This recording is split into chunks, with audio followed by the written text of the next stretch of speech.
Buenas, saludos cordiales. Bienvenido a la actividad de la Cátedra de Estado y Trabajo del Programa de Doctorado en Ciencias Jurídicas, el cual se titula Los convenios de la Organización Internacional del Trabajo como mecanismos jurídicos vinculantes para el dictamen de sentencia y su ejecución en el sistema de justicia interno.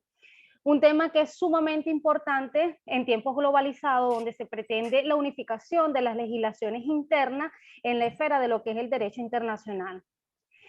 A continuación, pues enfatizaremos la estructura sólida con la que cuenta este organismo, las herramientas y sus disposiciones para llevar a cabo sus fines y los convenios y recomendaciones emanadas por esta institución que son de carácter vinculante ante los países que son miembros de dicha organización. Como breve preámbulo, pues hablaremos de lo que es la OIT. Este es un organismo especializado de la ONU que se ocupa de todo lo relacionado con el trabajo y las relaciones laborales a nivel mundial. Fue fundada el 11 de abril de 1919 mediante el Tratado de Versalles. Tiene un doble objetivo, como es lograr la expansión global de los derechos y de los trabajadores. Además, atenuar las causas de la revolución obrera después de la Primera Guerra Mundial. Dentro de sus objetivos principales se encuentra fomentar el desarrollo laboral, estimular las oportunidades dignas de empleo, mejorar la protección social y reforzar el diálogo en cuestiones relacionadas al trabajo. La OIT se encarga de desarrollar las normas internacionales de trabajo que se convierten en convenios y recomendaciones y que regulan todos los aspectos de las relaciones de trabajo, estableciendo principios y derechos para garantizar un trabajo digno de a todos los ciudadanos a nivel mundial. Este organismo pues cuenta con una estructura tripartita única en el sistema de lo que es la ONU, pues está conformada por representantes de lo que es la parte empleador, representantes de la parte obrera y trabajan de la mano con el gobierno para diseñar políticas y programas relativos a lo que es las relaciones de trabajo. Damos pase a la doctorando Elis Machado. Saludos, mi nombre es Elis Machado y continuando con el tema en cuanto a los convenios fundamentales de la Organización Internacional del Trabajo, como muy bien lo explicó mi compañera Adriana, la Organización Internacional del Trabajo se encarga de definir y garantizar los derechos laborales y las mejoras en las condiciones de los trabajadores y trabajadoras. Esto emplea un sistema internacional de normas laborales que se expresan en convenios y recomendaciones. En cuanto a los convenios, ha identificado 8 convenios fundamentales para garantizar los derechos laborales y que prácticamente plantean todas las cuestiones del mundo laboral. Entre estos convenios tenemos el número 29, el convenio número 29, que habla sobre el trabajo forzoso. Este dispone la eliminación de todo trabajo forzoso u obligatorio en todas sus formas, estableciendo algunas excepciones como el servicio militar y las situaciones de emergencia. Contamos con el convenio número 87 y número 98, que habla sobre la libertad sindical y el reconocimiento de las negociaciones colectivas, el cual nos establece que todo trabajador tiene derecho a constituir organizaciones que lo representen y que garantice sus derechos. Contamos con el convenio número 105 sobre la abolición del trabajo forzoso, en el cual nos dispone, como mencioné anteriormente, la eliminación de todo trabajo forzoso u obligatorio. Contamos con el convenio número 111, el cual trata sobre la discriminación, en el cual está destinado a eliminar toda discriminación en materia de empleo, de formación y de condiciones de trabajo por motivo de raza, color, sexo, opinión política, origen social. Y contamos con el convenio número 182, uno de los convenios importantes, que habla sobre las peores formas de trabajo infantil, el cual busca erradicar todas las formas de trabajo, todas las formas de los peores trabajos infantiles. Estos convenios deben ser ratificados por los Estados miembros y una vez ratificados son de obligatorio aplicación en su legislación de cada estado. En cuanto a las normas constitucionales, la Constitución de la República Bolivariana de Venezuela establece una serie de artículos destinados a garantizar y proteger los derechos laborales. Entre estos artículos nos encontramos con el artículo número 89, el cual establece uno de los principios básicos y es la consideración del trabajo como un hecho social y que el Estado está en la obligación de proteger este derecho. Para ese cumplimiento nos establece el artículo una serie de principios entre los cuales tenemos la intangibilidad y progresividad de los derechos laborales y de los beneficios, la irrenunciabilidad, el cual la ley nos establece que en ningún caso será renunciable las normas que favorezcan a los trabajadores. Contamos con la aplicación de las normas más favorables, contamos con el principio de no discriminación, que sigue la línea del convenio número 111 de la OIT, y por último contamos con el principio que prohíbe el trabajo de los adolescentes que afecte su desarrollo integral. En este sentido, es de acotar que en Venezuela los derechos fundamentales del trabajo cuentan con una garantía normativa que en líneas generales se encuentra en armonía con algunos de los convenios establecidos por la Organización Internacional del Trabajo, destinados a garantizar esos derechos laborales de los trabajadores y que estos puedan desarrollarse en unas condiciones de las mejoras de las condiciones en su área de trabajo. Okay, continuamos con lo que son las normas internacionales. Y es que nos encontramos que Venezuela ha ratificado normas internacionales con lo que respecta a la libertad sindical y la negociación colectiva contenidas en los convenios tanto 87 como 98 de la Organización Internacional del Trabajo. Al respecto, el convenio 87 establece el derecho de los trabajadores y empleadores, sin distinción alguna, de contribuir con las organizaciones que estimen conveniente, así como afiliarse a estas organizaciones con la sola condición de observar los estatutos de las mismas. Se reconoce además en este instrumento el derecho de elegir libremente a sus representantes y el de organizar su administración y sus actividades y el de formular programas de acciones. Se agrega además que las autoridades públicas deberán abstenerse de toda intervención que tiende a limitar este derecho o a entorpecer su ejercicio legal. El soporte de este convenio internacional obliga a las autoridades públicas a mantenerse al margen del sistema organizativo sindical. Por eso es que tanto este convenio como nuestra Constitución limitan la actuación del Estado en la reglamentación de la Constitución y funcionamiento de los sindicatos. Por lo que en el artículo 95 de la Constitución se garantiza a los trabajadores y trabajadoras el derecho a constituir libremente las organizaciones sindicales que estimen conveniente para la mejor defensa de sus derechos e intereses, además de garantizar también no solo las que están sujetas a intervención, suspensión o disolución administrativa. Esta protección se amplía al señalar que todo acto de discriminación o inherente contrario al ejercicio de la libertad sindical está tutelado por el Estado.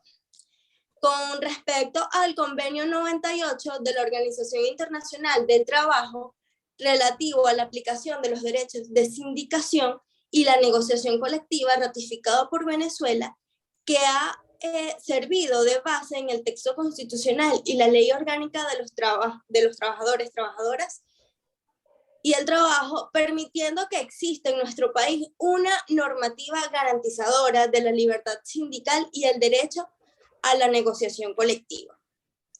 Esta misma se encuentra contenida en el convenio 87 denominado norma fundamental en el trabajo porque es un principio cardinal para la negociación colectiva. Se dice que sin libertad sindical no hay negociación.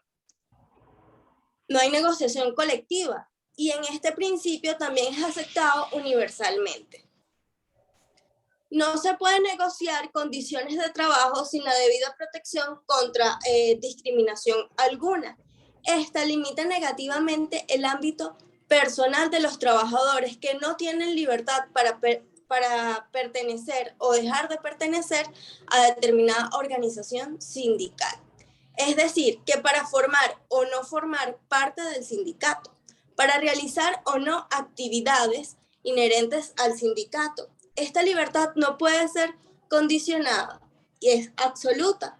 Por otra parte, el despido del trabajador porque se afilie a un sindicato es un acto discriminatorio que lesiona un derecho fundamental del trabajador.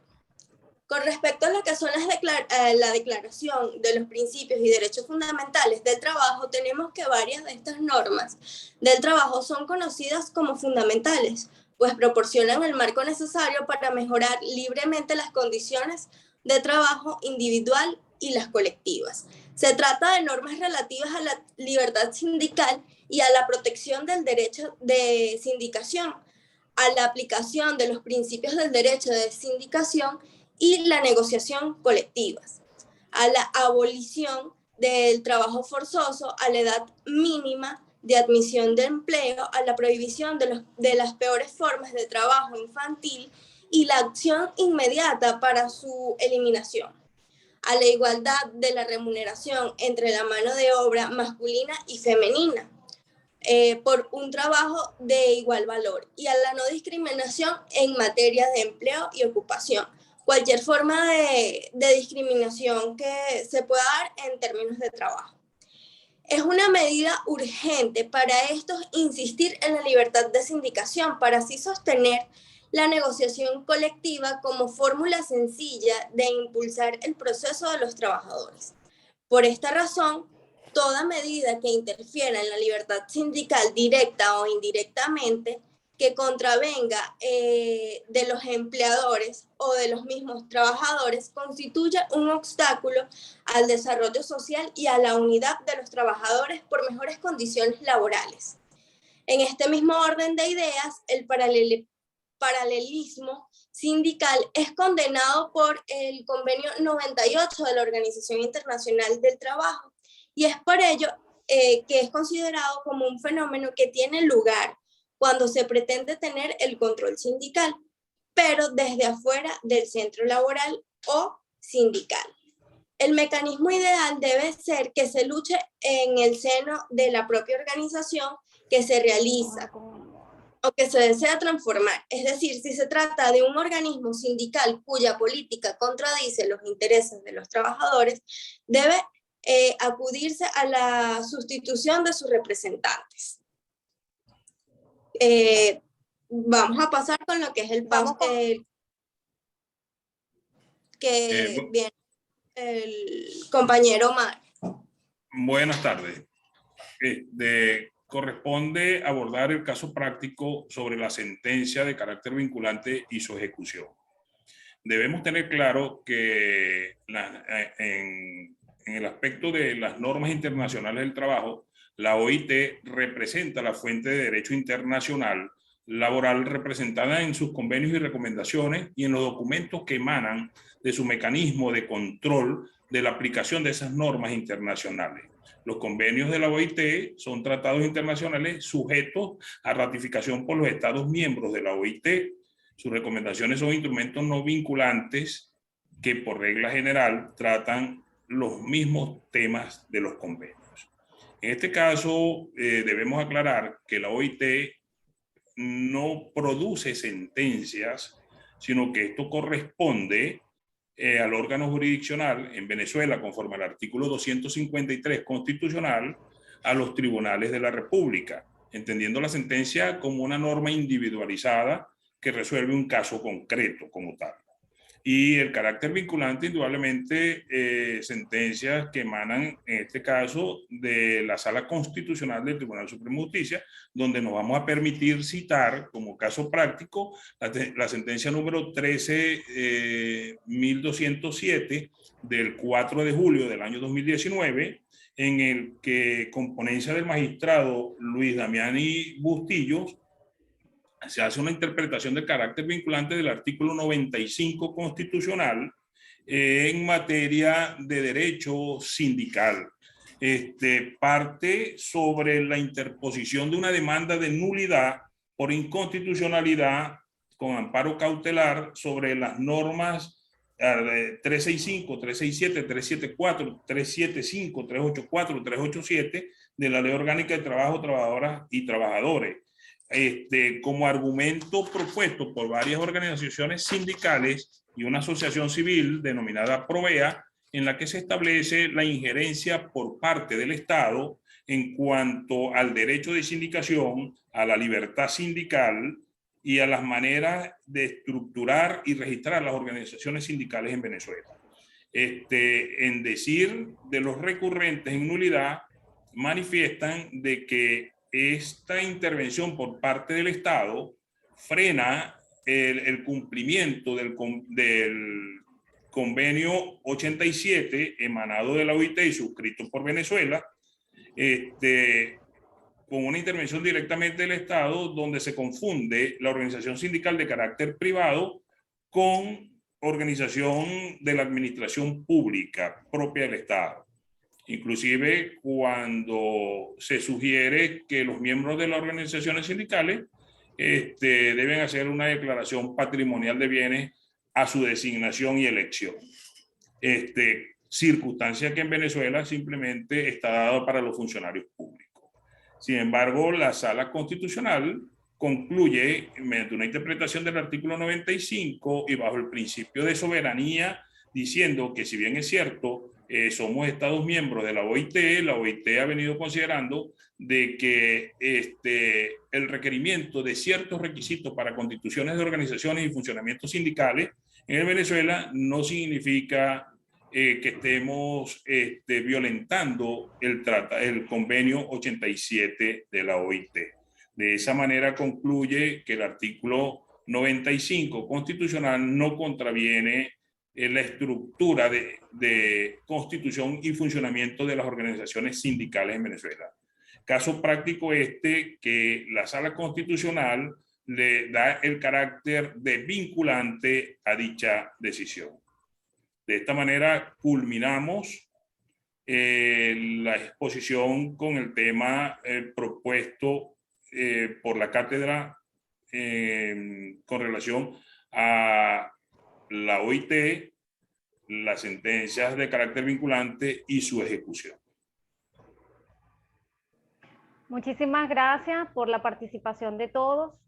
Pues damos por terminada la actividad.